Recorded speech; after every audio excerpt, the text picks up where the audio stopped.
Apart from the understanding that all natural systems are emergent, where all notions of reality will be constantly developed, altered, and even eradicated, we must also understand that all systems are, in fact, invented fragments, merely for the sake of conversation. For there is no such thing as independence in nature. The whole of nature is a unified system of interdependent variables, each a cause and a reaction, existing only as a concentrated whole. You don't see the plug connected to the environment, so it looks like we're free, wandering around. Take the oxygen away, we all die immediately. Take plant life away, we die. And without the sun, all the plants die. So we are connected. We really must take into account the totality. This isn't just a human experience on this planet. This is a total experience. And we know we can't survive without plants and animals. We know we can't survive without the four elements, And so when are we going to really start taking that into account? That's what it is to be successful. Success depends on how well we relate to everything around us. I'm very aware of the fact that my grandson cannot possibly hope to inherit a sustainable, peaceful, stable, socially just world unless every child today growing up in Ethiopia, in Indonesia, in Bolivia, in Palestine, in Israel also has that same expectation. You got to take care of the whole community or you're going to have serious problems. And now we have to see that the whole world is the community. And we must all take care of each other that way. And it's not just a community of human beings. It's a community of plants and animals and elements. And we really need to understand that. That's what's going to bring us joy, too, and pleasure. That's what's missing in our lives right now. We can call it spirituality, but the fact of the matter is joy comes from that bliss of connectedness. That's our God spirit. That's that side of ourselves that really feels it. And you can feel it deep inside you. It's this amazing, wonderful feeling. And you know it when you get it. You don't get it from money. You get it from connection. Now, if that isn't a hazard to this country, how are we going to keep building nuclear weapons? You know what I mean? What's going to happen to the arms industry when we realize we're all one? It's going to fuck up the economy.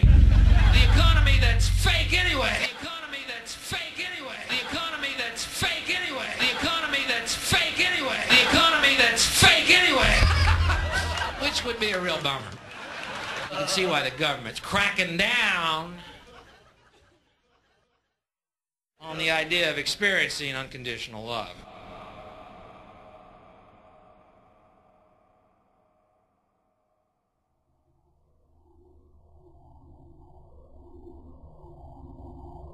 Once we understand that the integrity of our personal existences are completely dependent on the integrity of everything else in our world, we have truly understood the meaning of unconditional love. For love is extensionality, and seeing everything as you and you as everything can have no conditionalities. For, in fact, we are all everything at once. If it's true that we're all from the center of a star, every atom in each of us from the center of a star, then we're all the same thing. Even a Coke machine or a cigarette butt in the street in Buffalo is made out of atoms that came from a star. They've all been recycled thousands of times, as have you and I. And therefore, it's only me out there. So what is there to be afraid of? What is there that needs solace-seeking? Nothing. There's nothing to be afraid of because it's all us. The trouble is we have been separated by being born and given a name and an identity and being individuated. We've been separated from the oneness, and that's what religion exploits, that people have this yearning to be part of the overall one again. So they exploit that. They call it God. They say he has rules. And I think it's cruel. I think you can do it absent religion.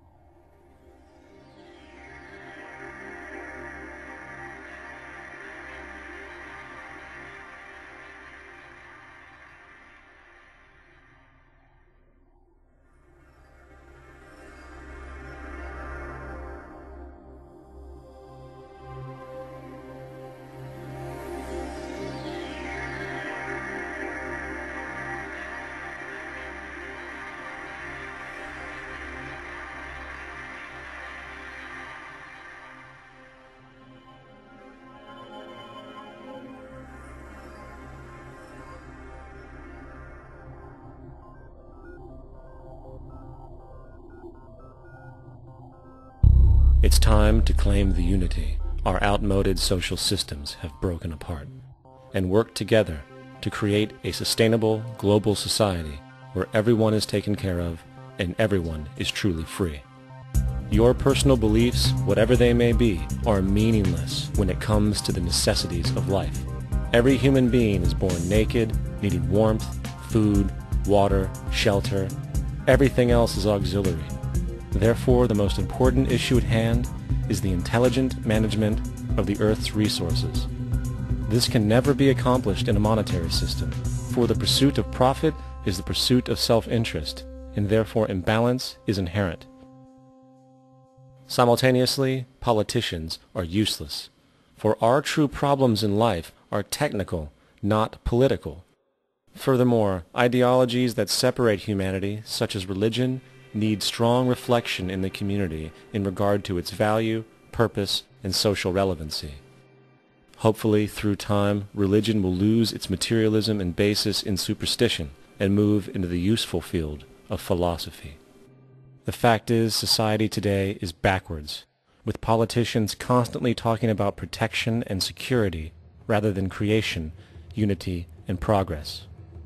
The U.S. alone now spends about $500 billion annually on defense.